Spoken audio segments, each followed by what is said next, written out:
Hi, everybody. Welcome, welcome. Thank you all for joining this beautiful Divine Sister circle. And we would love to welcome you all to sit down, have a little break, and listen and add your comments in underneath these videos as well. We want to hear your feedback for what we are going to be discussing today, which we've all been kind of feeling into, right?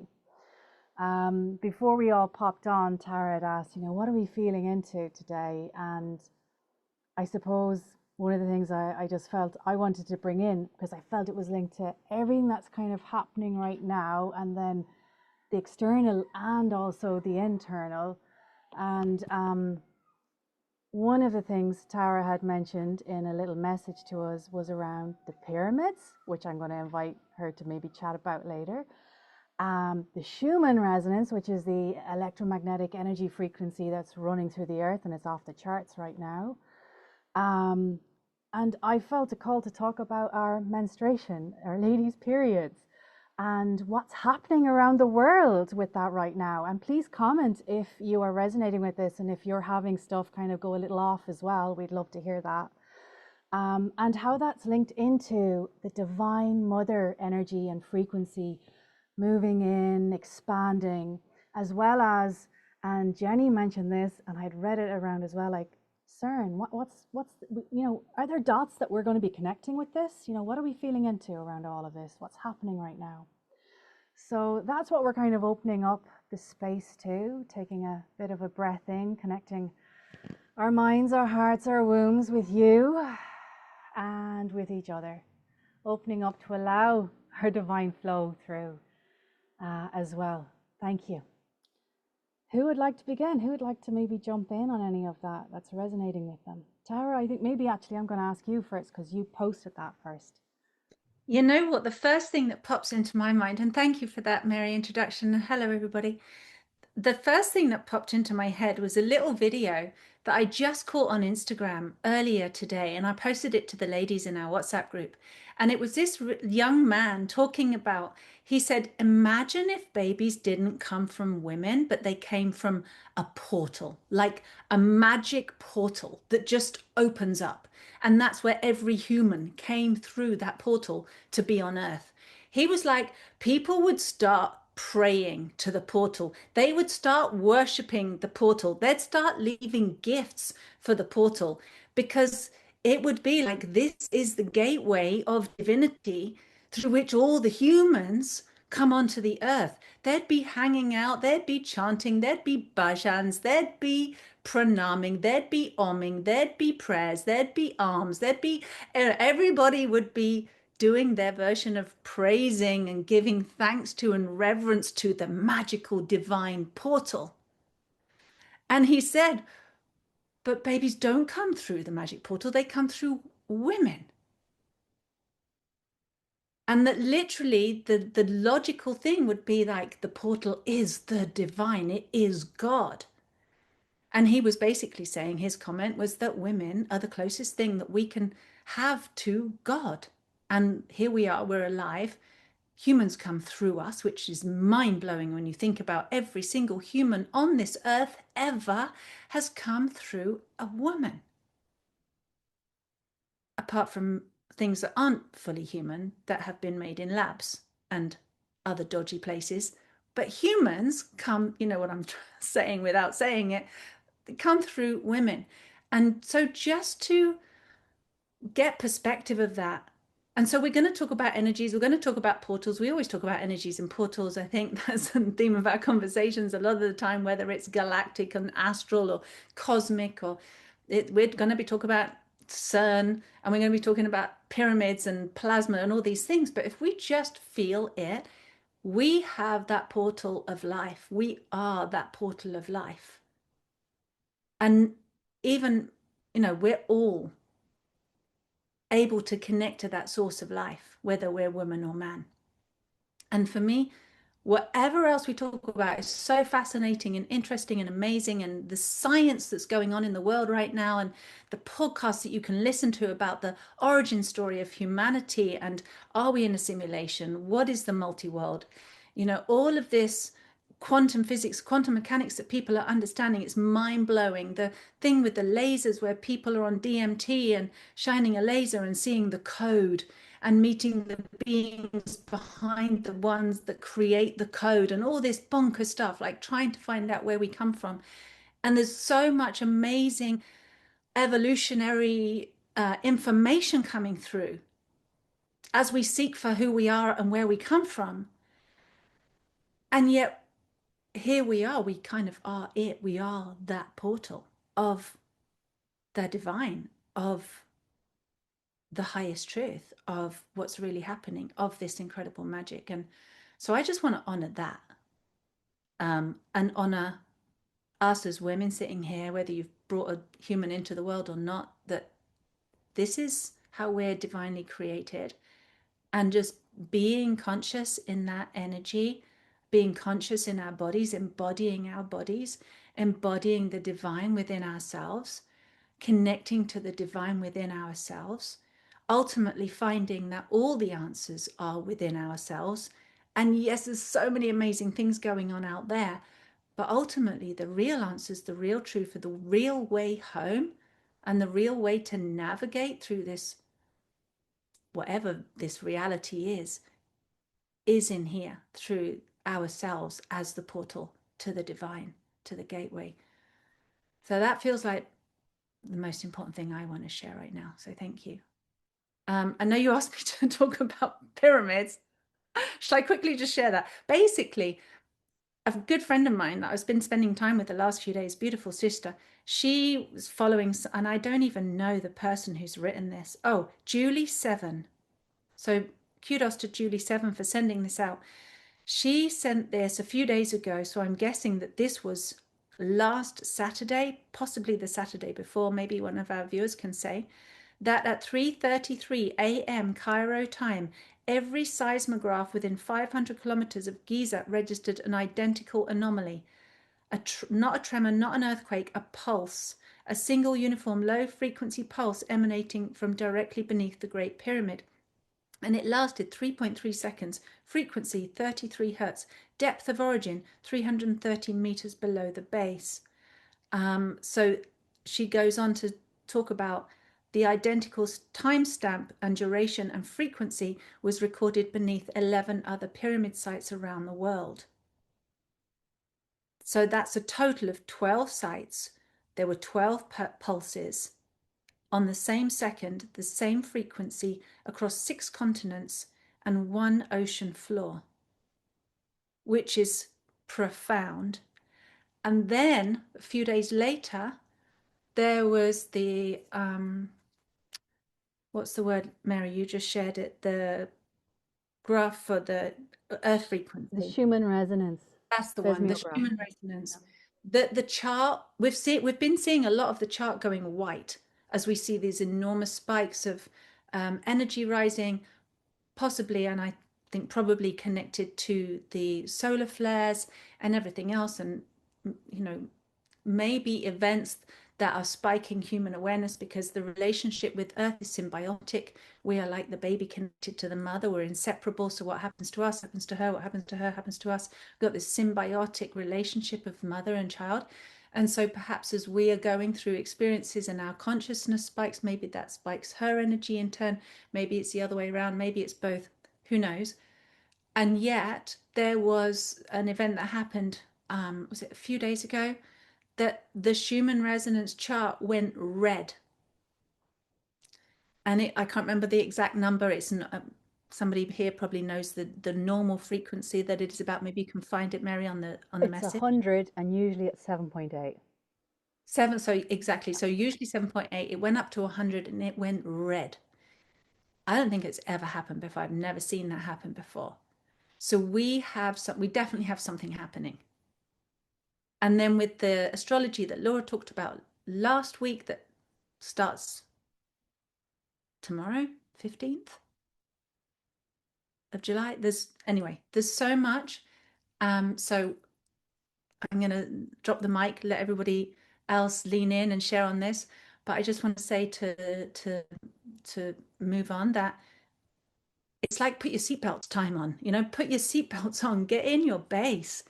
Root in, anchor into the earth, lean into Gaia, lean into the body, drop into the body, trust your breath, trust your body to hold you. I think we're on a heck of a ride right now, and being disembodied, disconnected makes us really vulnerable, makes us open to attack, open to manipulation, open to all kinds of stuff. So as much as possible, bring your awareness back into your body, connect to the lifeline of your breath.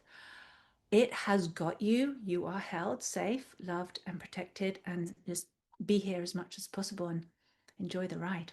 So thank you.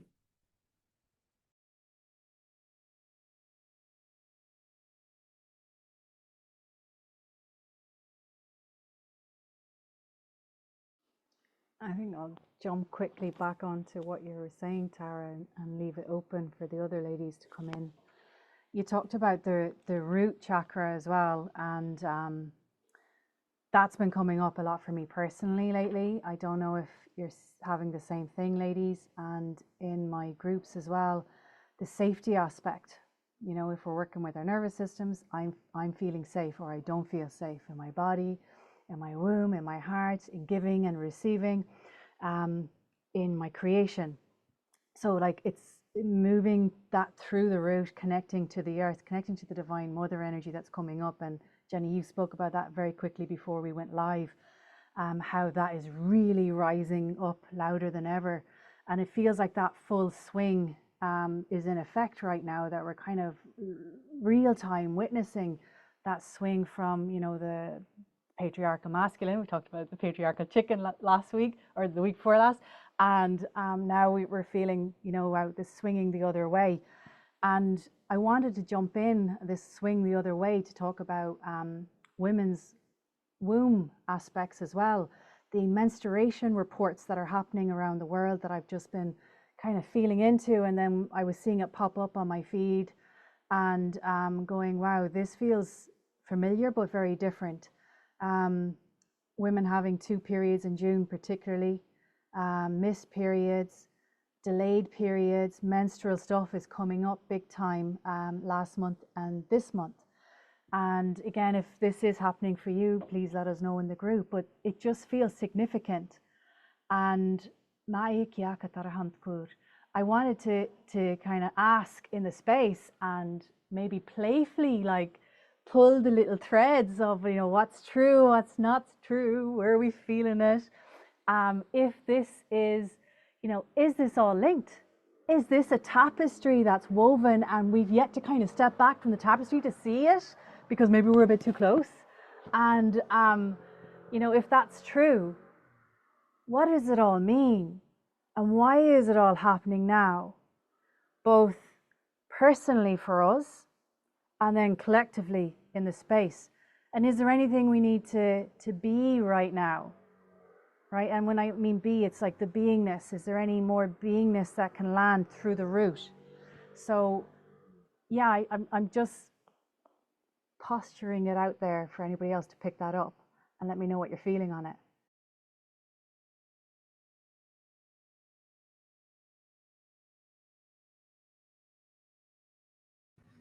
Well, I love what everybody's sharing, and I was trying to catch everything. I had to move an appointment just now, and they just messaged me. So, can you just kind of share that last little bit that you said, because I want to speak to that, but I want to make sure I caught it correctly. The part about women's fertility and periods right now in June, there's been massive self-reporting by the ladies on sites and on Instagram, on Facebook, on TikTok about having 2 periods during June, delayed periods, missed periods, going to the doctors. The doctors can't have no explanation. All ages of women as well. So we're going from, you know, premenopausal right back into, you know, pubescent girls as well. It seems to be all over the world, from Australia to America and Europe. It's just fascinating. Some people have been thinking it might be linked to CERN shutting down. Some people might think it's linked into the solar flares, the energy that's moving through the earth right now with the Schumann resonance. Some people think that it is linked into, you know, is something else going on that we're not understanding electromagnetically, vibrationally.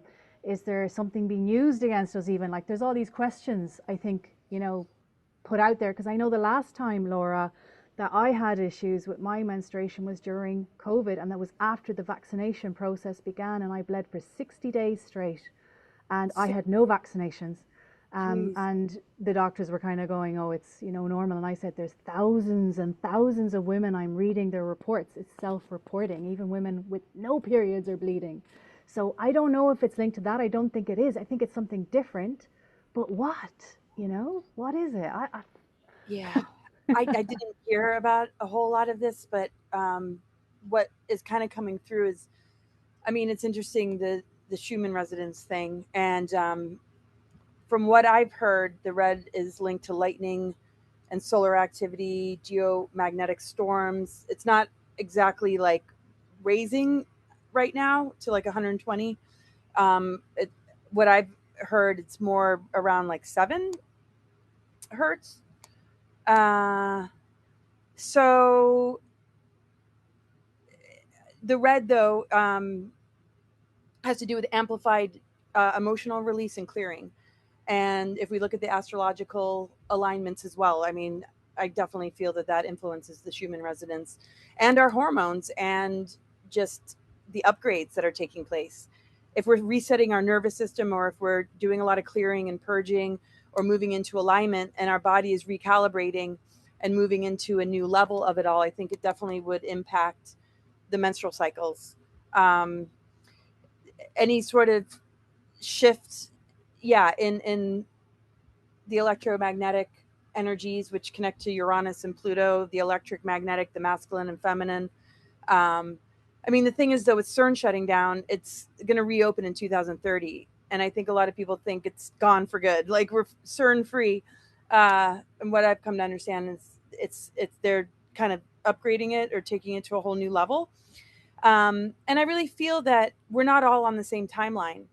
I feel there's individuals that are very influenced by the shadow sides of things and how it impacts consciousness, and some are overriding it and experiencing a different level or dimension of the timeline. The most detrimental would be one that slowly digresses us over time. And obviously the most beneficial would be the one that we're upgrading through. And so when you guys are talking about portals, and I was envisioning, the larger portal that the baby comes from, the spirit realms, or wherever it hangs out to choose that lifetime, to come into the portal, into the mother, portal to portal, divine mother portal to mother portal, to be incubated or to gestate for 9 months.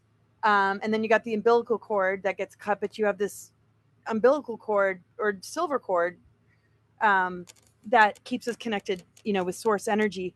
And I was just sort of, thinking about that, and the cycles of rebirth, how many times we die in one lifetime, and what we birth through when we die and get so close to death or have an NDE and are reborn, and what it sheds along the way to almost have another lifetime in a lifetime without losing the physical vessel. Because some have to die for reasons of being in completion, and it's time to move on to the next level, next experience. And some, the programmings need to die, but the soul isn't able to bust through and awaken that physical vessel enough to take it to the next level, to have a rebirth in that lifetime. So shows up, has a life review for a new experience for the next round, until the recycling is it ceases. There's no reason to come in and repeat the same lessons or be held in this entanglement with the simulation aspect of creation. So all of that was kind of coming to light. And yeah, I can't really speak to the anomaly of all of that. But it's very interesting. I feel, I guess, in what I was sharing with the other stuff, that there's 2 different kinds of experiences, and maybe a bunch of different versions of that within the 2, of individuals that maybe through frequency modulations and manipulations and frequency weaponizations are going through disruption in their cycles, and some are going through like the upgrade, because where every psyops there appears, there's an upgrade. That's why the psyop is timed with growth periods that humanity goes through in order to hijack it. So I feel like humans fall in different levels of it all. Some are just more confused. Some are completely entangled, and some are completely unconscious that they're entangled, and others are in the process of waking up and moving through whatever ascension symptom that might come with the release of whatever intrusion or hijacking is attempting to reroute that soul. And once we're awakened, it's very hard to reroute us. And we might not even be awakened to the fact that we constantly avoid being rerouted too. So it's such a mixed bag down here. It's so amazing. So that's all I can really say for now. I hope that resonated. Laura, typically menstrual cycles are related to the moon, apparently. Mm. There Right. been any there been anything going on with the moon? Because I know you've got some really amazing information theories about the moon and what it is. And maybe it's a reset, and sometimes, that's a cycle reset that's happening, or maybe something else. Do you think it could be linked to the moon? Yeah. Well, I think there's an ancient quality, an aspect there connected to Tiamat. It's not to me just a satellite or a dead star or Death Star. I mean, we know the moon goddesses, Selene and others, many of them, even Isis, have that lunar energy that they connect with, the 13 moon calendar that the Mayans understood. I feel that ancient part of our connection with the moon goes back before that Saturn moon matrix or the rings of Saturn. Saturn used to be a sun. So I think that there's deeper layers and different octaves and higher octaves to the lunar energy that other planetary bodies help us to connect with, like Uranus connects us with higher intelligence and our sovereignty. Pluto takes us into the death rebirth cycles, and Neptune connects us with, it's like the higher octave of Venus, with the more mythical, mystical, kind of love or higher dimensional remembrances. So I feel like all that has been weaponized depends on the mind that receives the weaponization or inversion.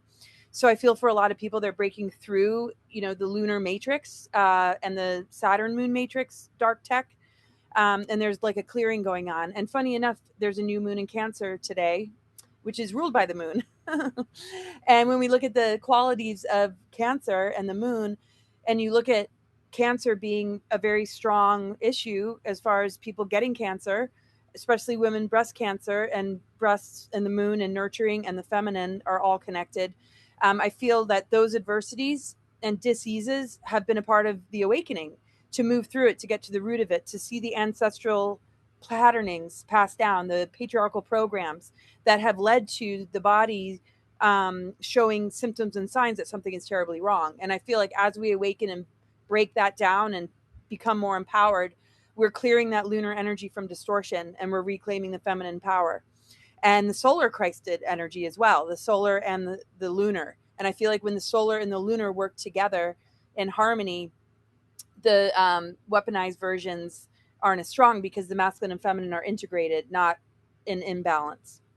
Does that kind of, I think there's always a lot of aspects, but the moon moves so quickly and changes signs, goes from new moon to full moon.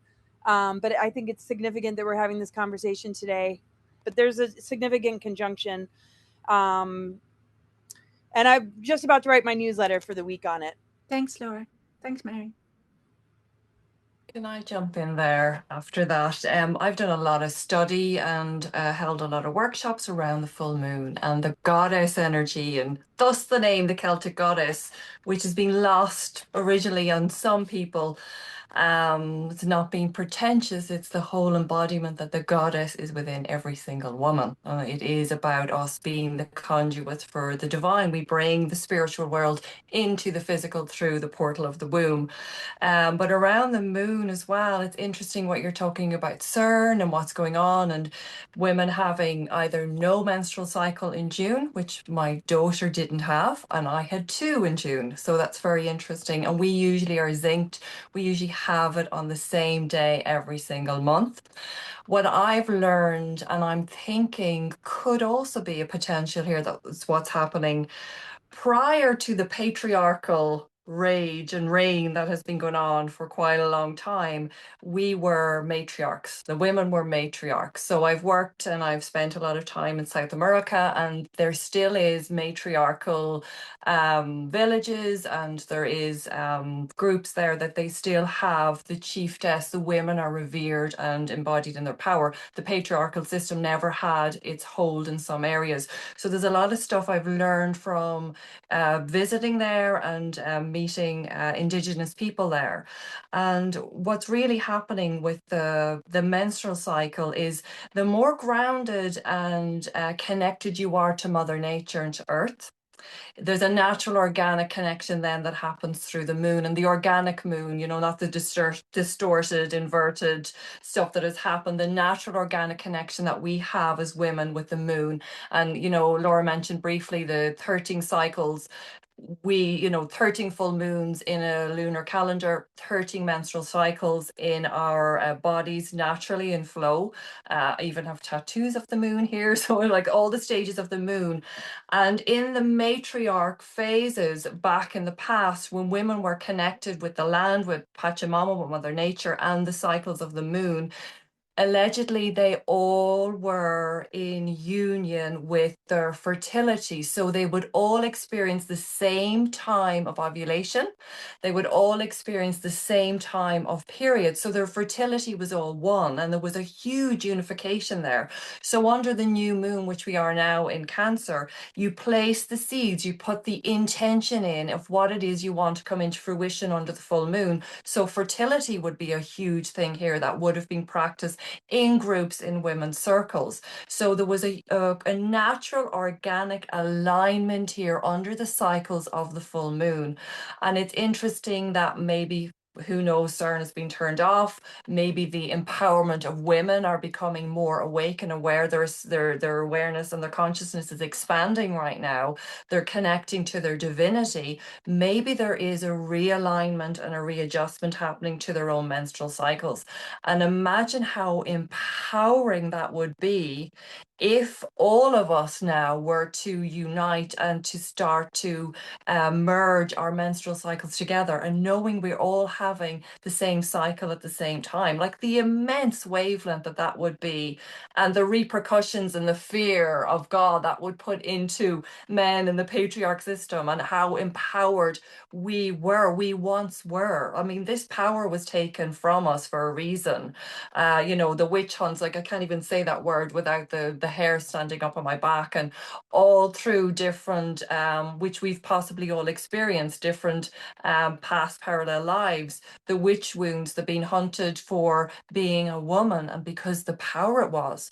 And there's also interesting as well, which I learned when I was in South America, was about sacrifice.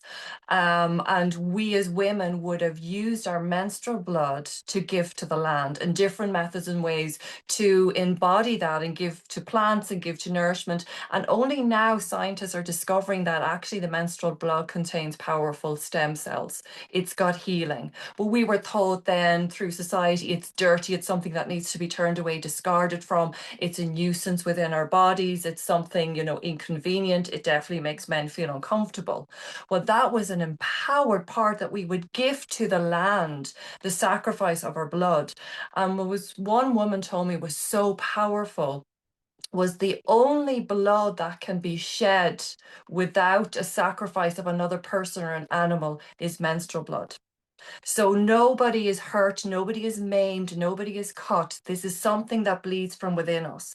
And there's people talk about, you know, men had seen the power of women. Men had seen women doing their rituals and their blessings in nature, giving their blood to the land or whatever it was for intention, and they seen how it worked. And that's where the distortion came around sacrifice and using blood of others and bloodshed of others to their own gain. So there's kind of a sense here there's a possibility and hopefully a full circle coming back into women embodying their empowerment, recognizing I am a goddess within me. This is something to celebrate. And the goddess not being the stereotypical type of what a man envisions a goddess to be, a woman in her curves, in her beauty, in her flow, whatever that is.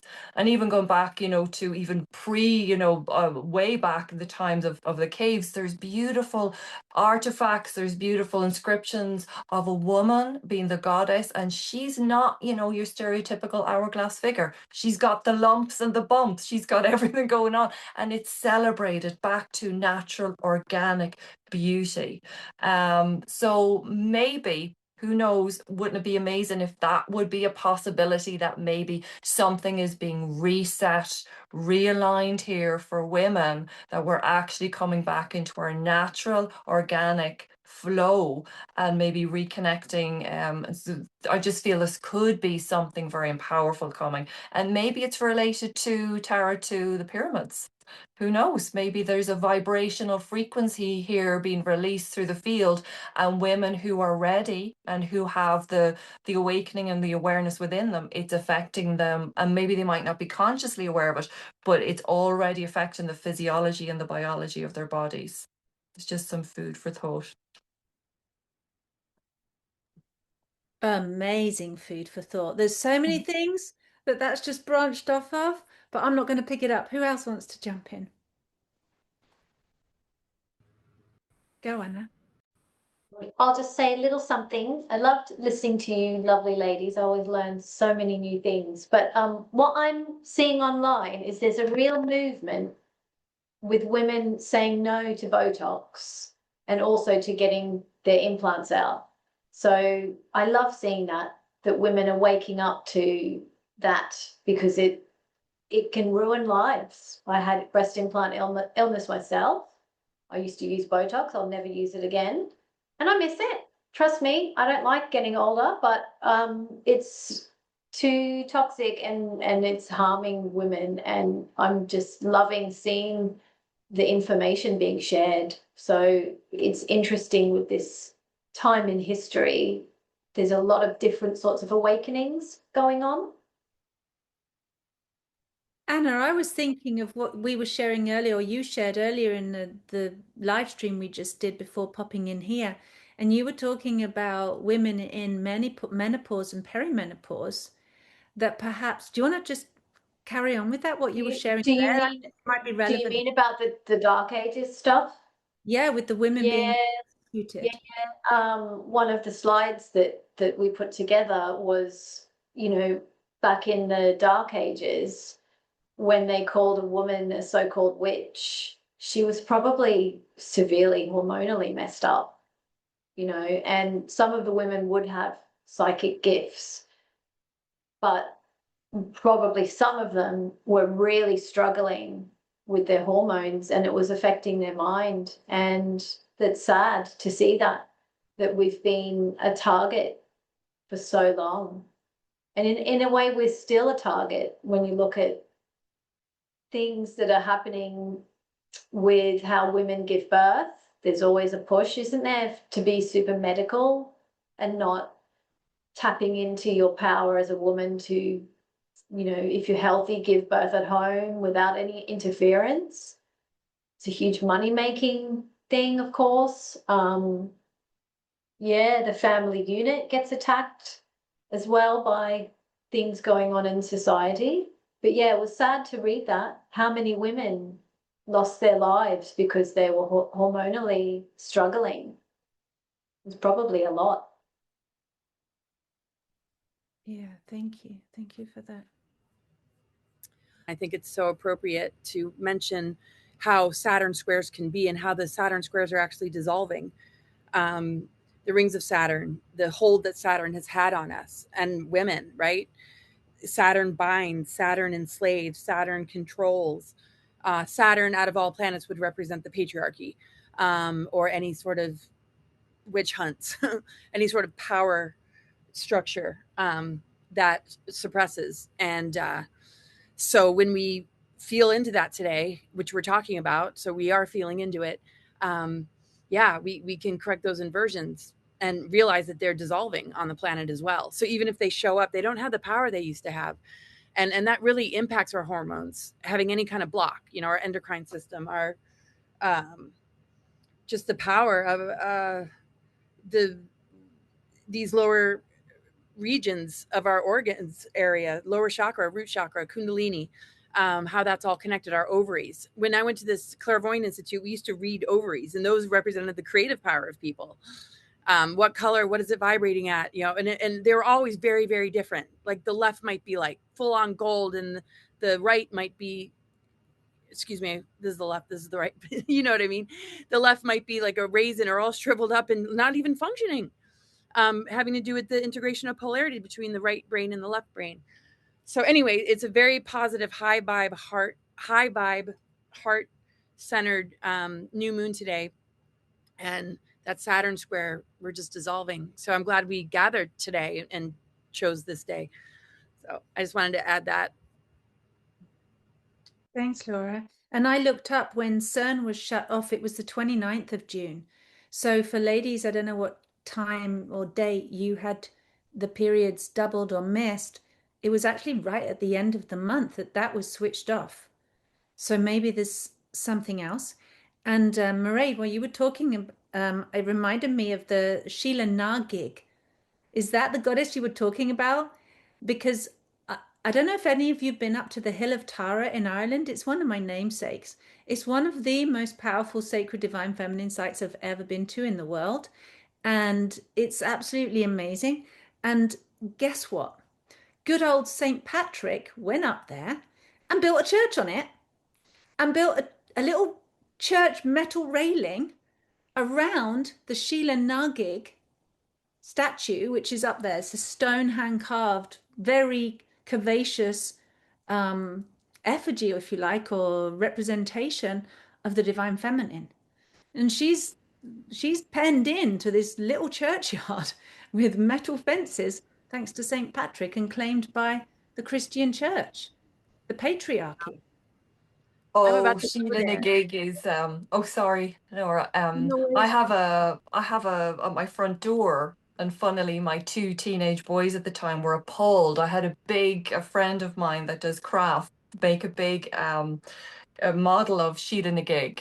So if you don't know Sheila na gig, she was in different parts of Ireland, and there's actually a guy I know of, and his job is to go and find all the old areas in Ireland where Sheila na gig, they are still there. So it's the portal. So she's holding her vagina pulled open, and it's the portal. So it can seem quite a graphic image. So I have one on my front door. Like anytime you come in, and when I got it first, my two teenage boys used to move it, and I would put it back, and they'd move it, and I'd put it back, so it's always there now. And my postman must get a good laugh every morning when he sees it. But it's a very powerful, so it was a portal to the other world, and they would have been placed in very poignant, significant places around Ireland where the energy was quite strong, and the portals through the earth were coming up. So that's very interesting. And St. Patrick, for me, and this only has come to light maybe the last 4 or 5 years with other soul sisters in Ireland. Since a young child, I used to cry every St. Patrick's Day. Cry, and I used to feel so agitated and so anxious. And it's only the last couple of years I began to understand and realize that actually St. Patrick was the destructor and the destroyer of our culture and our druid and druidesses, and the stereotypical, some people will hear of the story of St. Patrick really in a nutshell was he rid Ireland of the snakes. What were the snakes? The snakes were the serpents. The serpents were the goddesses that were doing their beautiful druidess works of the land. That was the destruction of them when Christianity came. So like we're saying, Taria, they would have known these places where the Sheila na gigs were. A lot of those were destroyed and destructed, and then there would have been the Christian churches built and on top of that. So and talk about inversion. I mean, the worldwide, everybody knows that to celebrate St. Patrick's Day is to actually celebrate being Irish, but it's completely the inversion, because it's actually celebrating the destruction of what our true lineage and ancestry was, and especially the power of the Druid and Druidesses that were there pre-Christian times.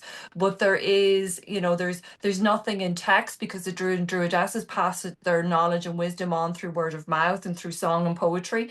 So when that was destroyed, a lot of the knowledge and wisdom was destroyed.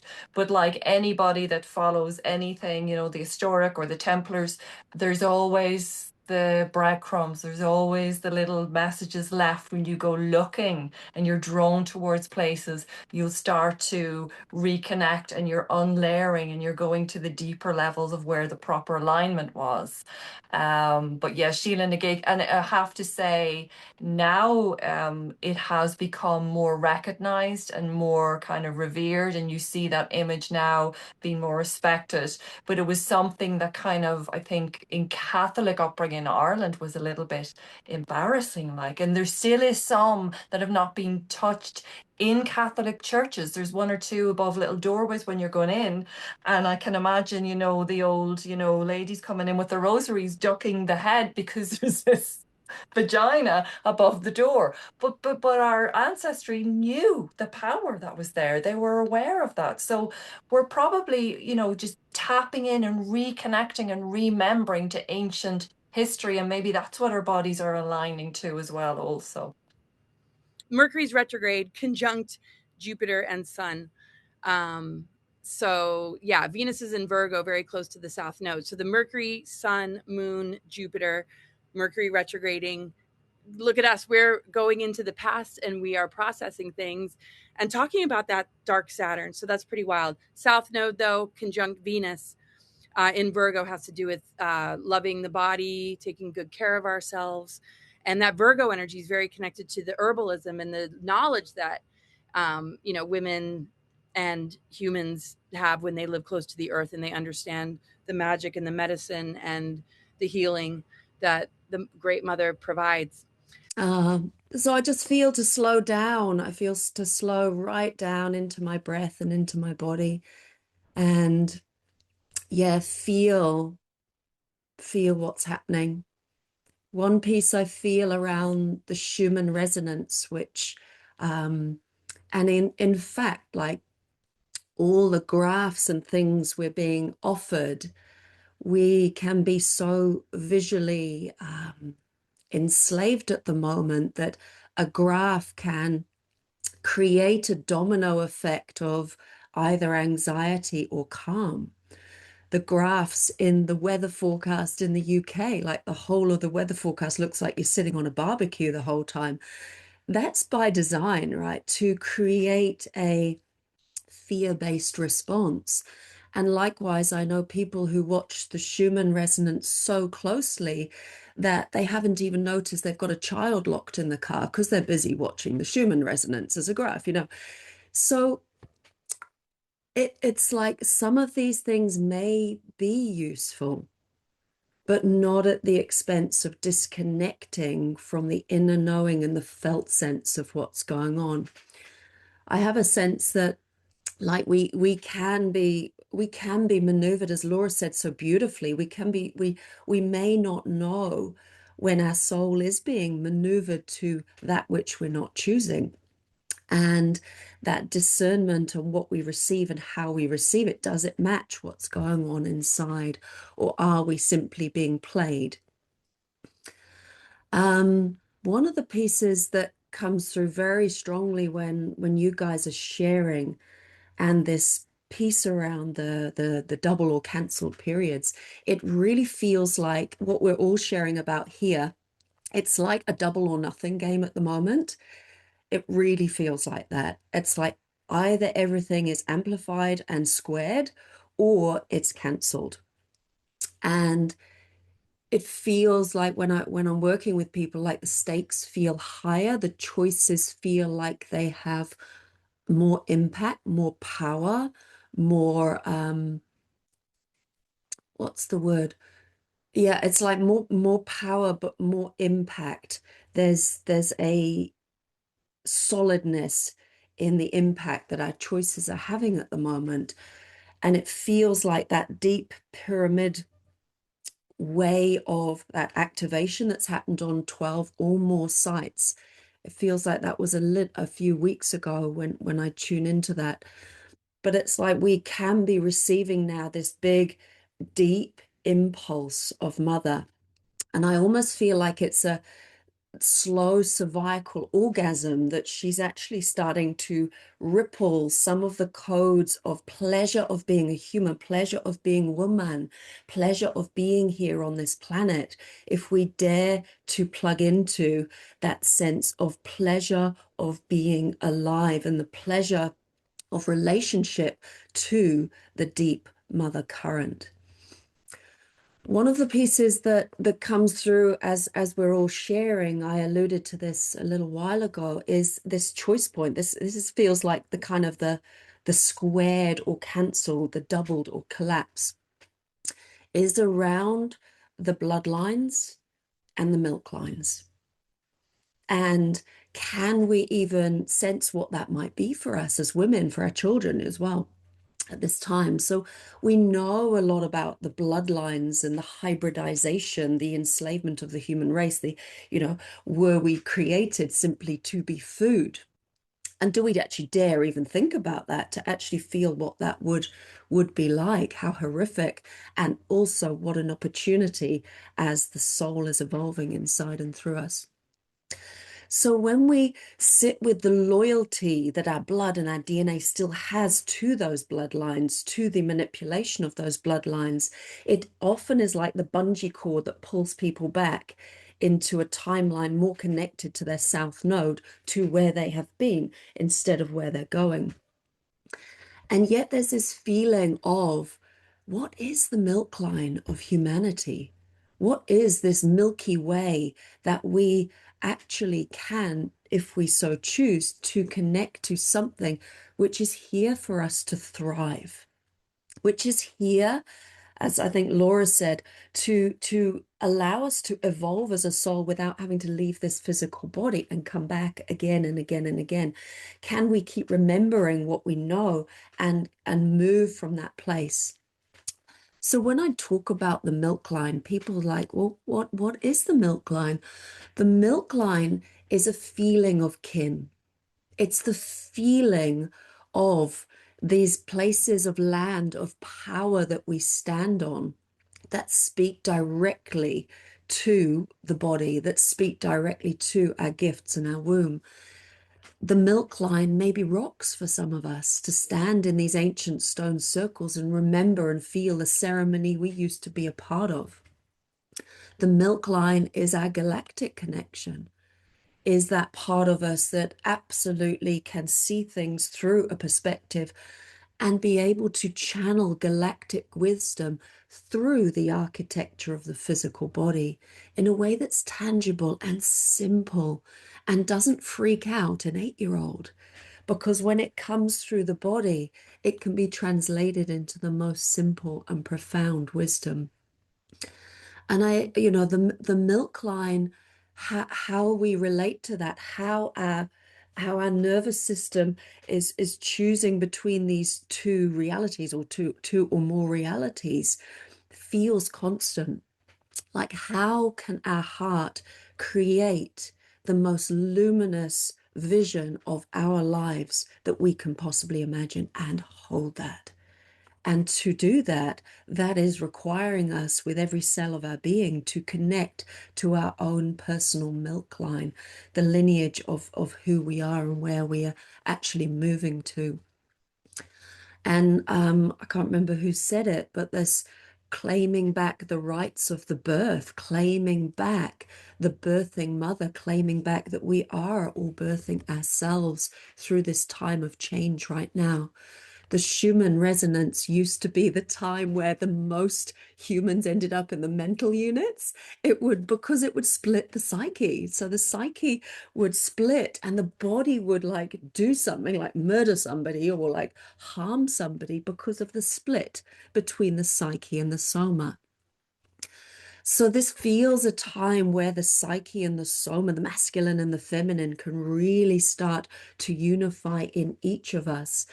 And a piece that I'd love to bring into this space is when we talk about the divine feminine rising, when we talk about this ancient power rising in us, this is also for our brothers. Our brothers own access to their divine feminine.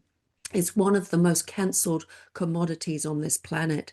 And while they don't realize that they can access their own sense of power and purpose and presence in their body, that their spine and their balls and their courage matter when it's connected to the heart, they, in a way, are pushed into resisting that which they, that which they think is only the divine birthright of women.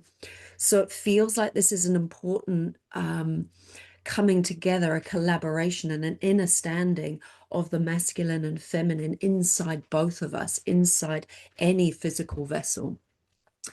The other split I see showing up very strongly is the split between the light, so that would be everything from the heart up, and the dark in the body, or the density or matter, everything from the heart down in the body.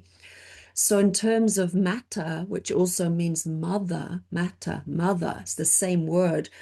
We have been taught in so many instances to disconnect from the heart down, that the love and light and this lightness can be incredibly, unstable and disembodied if it's not connected to the wisdom of mycelium, of viscera, of body, of being, of actually the root system.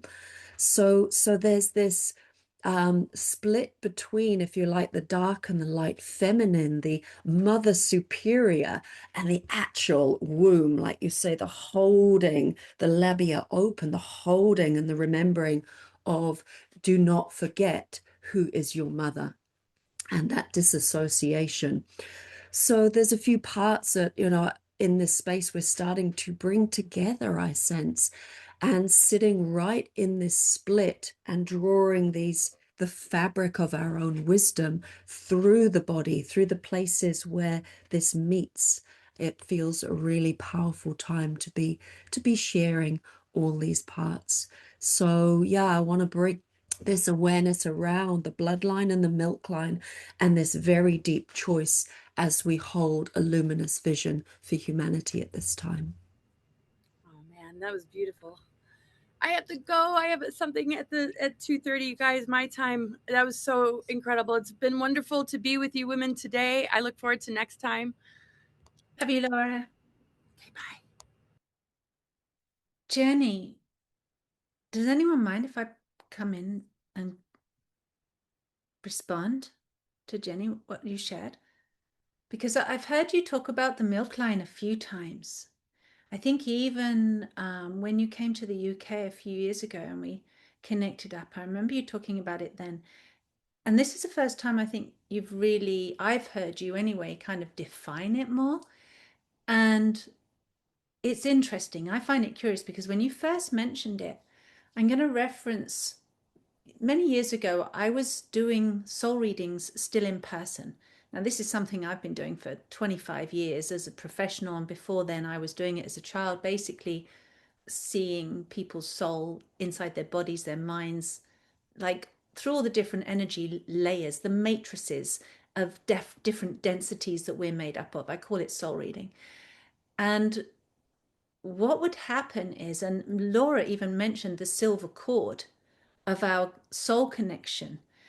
And so what I see in soul reading, and this is a time when I was in person with people using my hands to almost like tap into what you might think are invisible memory capsules, time capsules.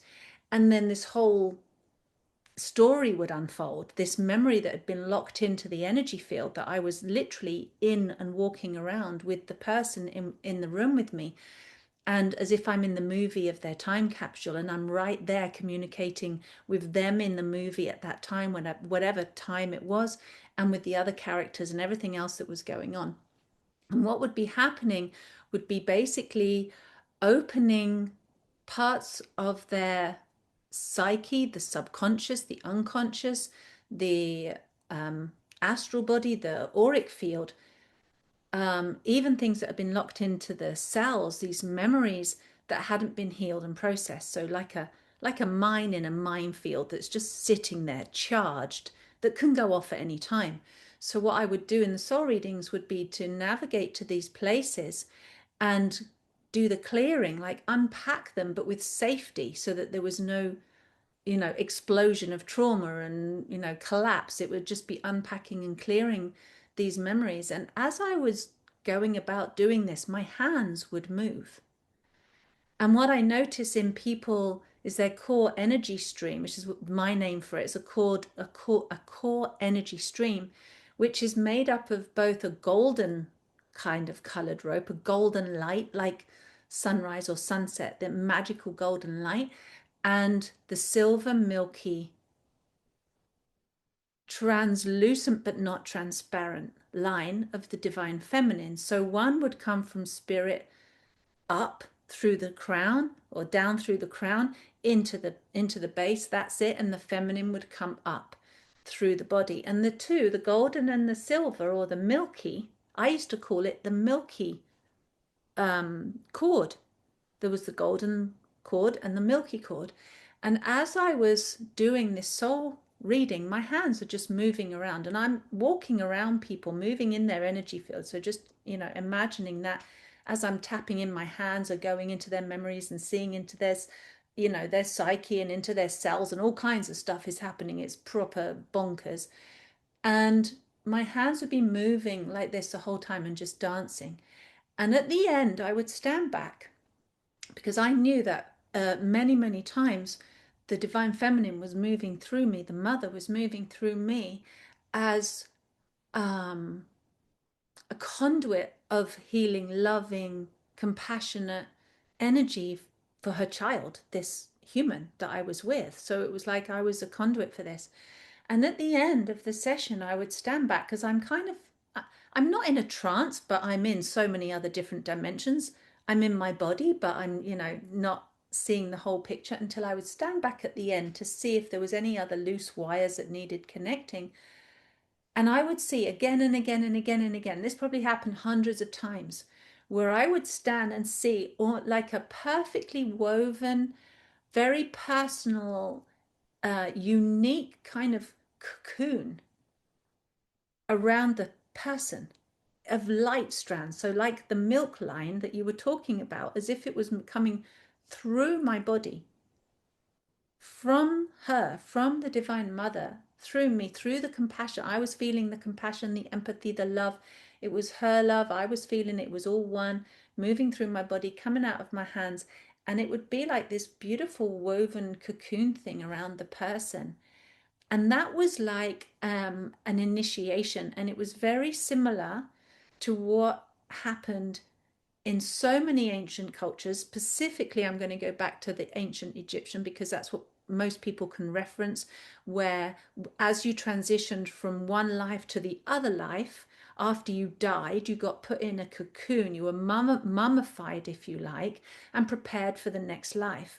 Well, what was happening in these soul readings, and I no longer do this anymore, but the person was being cleaned and purged and released of what they'd been carrying for so long, that they no longer needed the baggage, the weight, the burden, the trauma, the past, the conditioning, the programming, the density, you know, the persecution, all of this stuff, cleaned out of their system and prepared for this transition into this new world while still alive, not dying and being put in a sarcophagus. But it was like the disentangling of the attachments to everything that they connected to in this world, which was so important, you know, their identity or their significance around suffering or whatever it was, and just completely cleaned in this beautiful basket. Even it wasn't even like a cocoon. You could describe it lots of different ways. It could feel like a vessel, a living, breathing, organic ship, something of the divine mother that would allow the human soul to transition into a new timeline, reality, new earth, new dimensional state of being, a new frequency of embodiment. But it was like the cocoon stage, like a butterfly in the middle, like that transition, that initiation before going through. And I did this for years and years and years and years with people. And then just to wrap this up, I spent some time actually at the Hill of Tara, at the mound there, and I had a huge piece of selenite. And I think actually this was 2012. Yeah, I think it was 2012. And I sat on the earth, and I took this huge piece of selenite and I tapped it 3 times on the ground, as if to say, okay, Gaia, I'm here. And her voice came through. First time I ever heard the earth speak to me like that with her own voice, and said, Gaia. And she literally showed me, and I had this vision of the churches, the man-made lines, the roads, all of the false matrix overlay over the whole earth.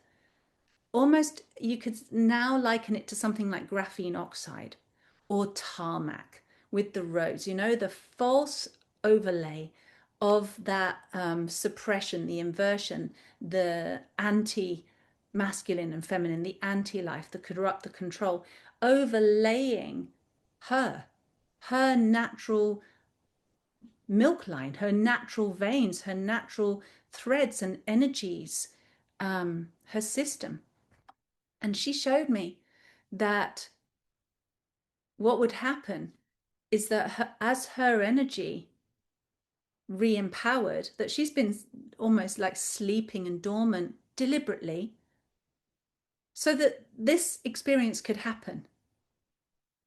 But it's happening consciously for her. She knows about it. This is what I heard. This is what she told me. So you can believe it or not believe it. But consciously, she stepped down. She stepped back. She went dormant. She went quiet. So that all of this illusion, delusion, confusion, whatever you want to call it, could take place,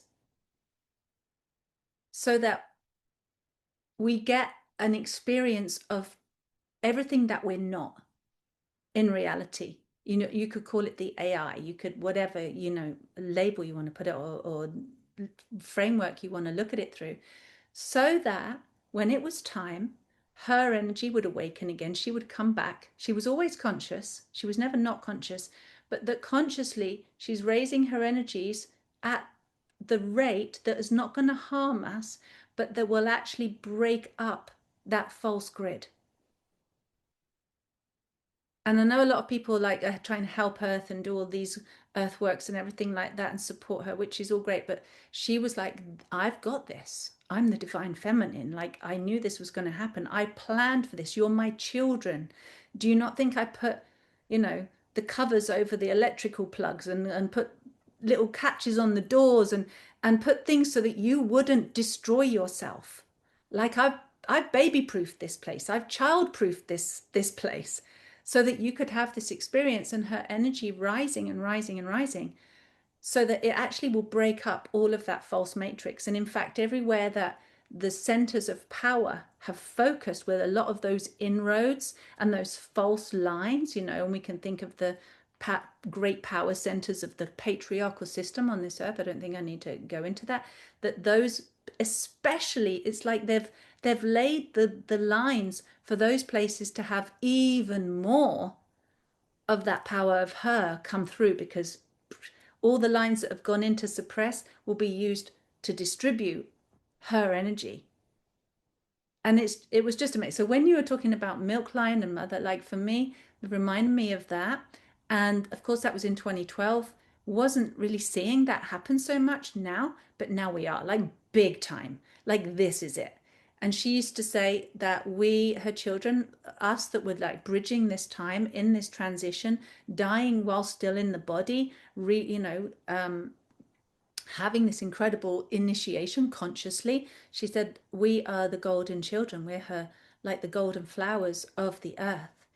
And that there's many more babies and spirit babies and children coming through, and elementals coming through, not all in human bodies. Some of them are in light bodies. They're here in light bodies, not in human bodies, because they're seeding the new earth, and they're here. And there's lots of them already here. And yeah, just that all of these new children will come through, the new energies will come through, and we just have to just nurture them and nurture ourselves, nurture the inner child in ourselves as well, remembering that we are loved by the mother. Anyway, I talked for a long time. Forgive me for that. I hope that, yeah, I hope that feels useful.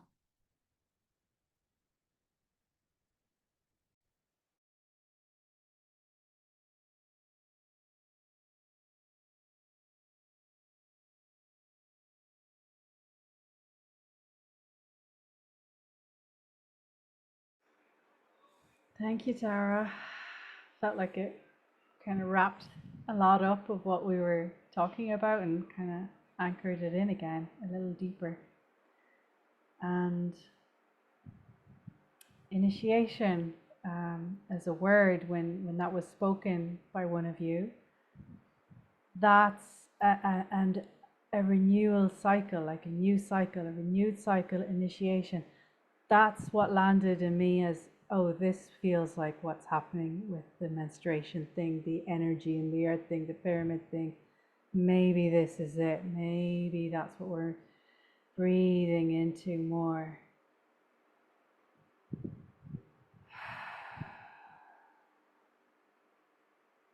I've noticed personally, for me in the last week, 2 weeks, Jenny talked about the soma and the psyche, it felt like a lot of my own ego stuff and identity things was coming up again and cracking up to the surface. Just being really aware of all my old patternings, where I act from, where I come from, my beingness, that just have to completely shatter into pieces because it can't go forward. It just can't go forward. Nothing can move forward with us that's not, it's just not part of what is being birthed. And it's a bit painful letting go of some of these old parts. I'm going to be honest and say that. And it's a bit prickly, and I'm going to make that face with it. And I'm laughing, but it's like laughing through a little bit of gritted teeth. So I'm just going to take a breath, because compassion, Tara, you use that word. And maybe those of you watching, like, you're also going through it, but it's just with different stories, different milk lines that we're tracing back. And having that compassion, and maybe that's what we're closing on, unless there's anything else for anybody to share. Taking a breath in. Can I be okay with me? Can I love me through all of this right now?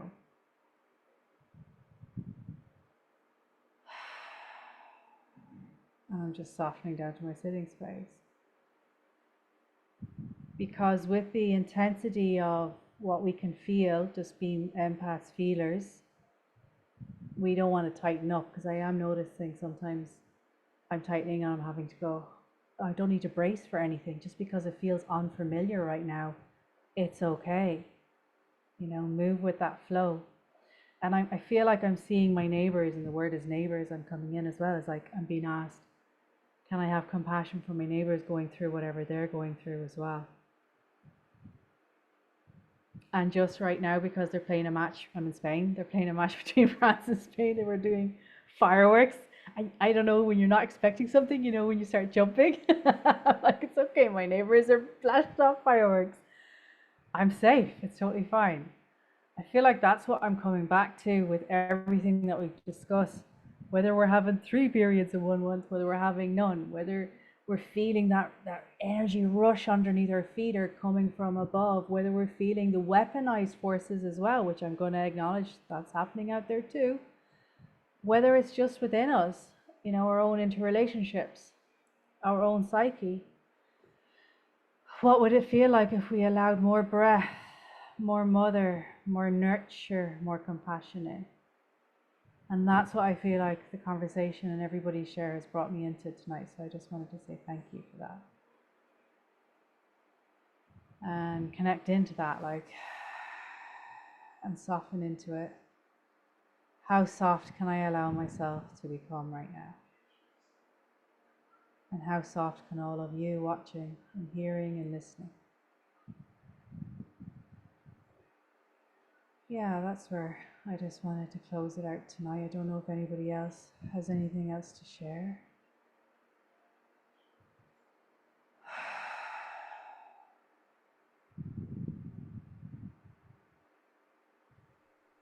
I'd just like to add as well, for me this week has been, Tara mentioned the seatbelt. I think I felt like a crash test dummy.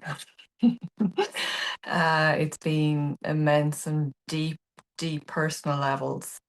But I was getting the message. It was quite simple. It was like a mathematical channeling came through me, and my brain does not function that way, which is quite interesting.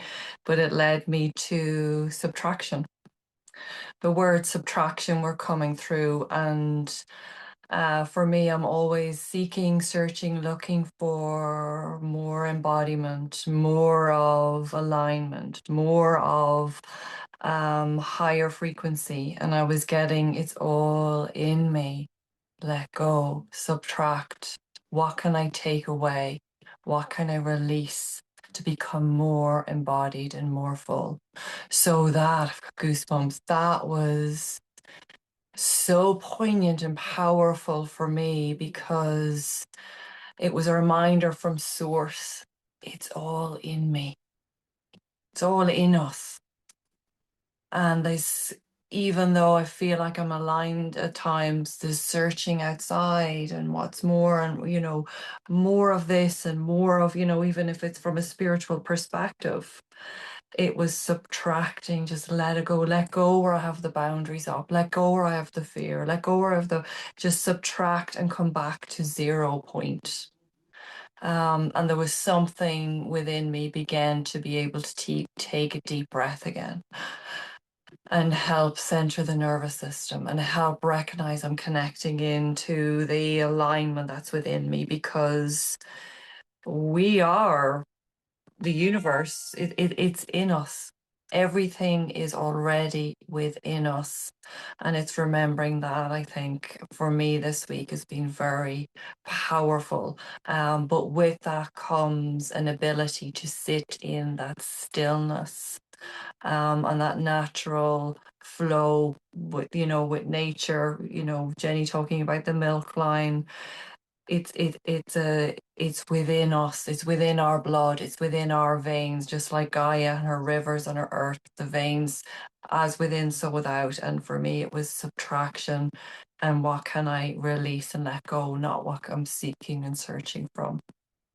Well, thank you.